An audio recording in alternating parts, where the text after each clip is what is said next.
চলে আসছি আমি আবারও আমার বেঙ্গলি কুকিং ব্লগ ওয়ানে। আজকে আমি বানাবো সজনে ফুলের ঘন্ট।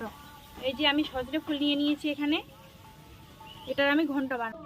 আমি নিয়ে নিয়েছি এখানে সজনে ফুল, দেখতেই পাচ্ছেন, আর নিয়ে নিয়েছি 2টো ডিম, আর লাগবে বড় সাইজের 4টে পেঁয়াজ, আর মাঝারি সাইজের কয়েকটা আলু, 7 থেকে 8টা আলু নিয়ে নিয়েছি আমি।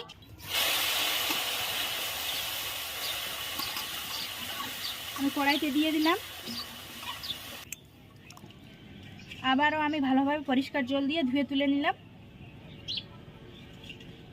যেহেতু আলু আর পেঁয়াজের মধ্যে নোংরা থাকে, তাই এটাকে ভালোভাবে 2বার করে জল দিয়ে ধুলে তুলে নিলাম। আমি এবার ঢাকনি তুলে দেখি, এই যে আমার ভাপ দেওয়া হয়ে গেছে, জলও বার হয়েছে একটুখানি। এবার গরম হয়ে গেছে, এবার কড়াইতে আমি তেল দিয়ে দেবো।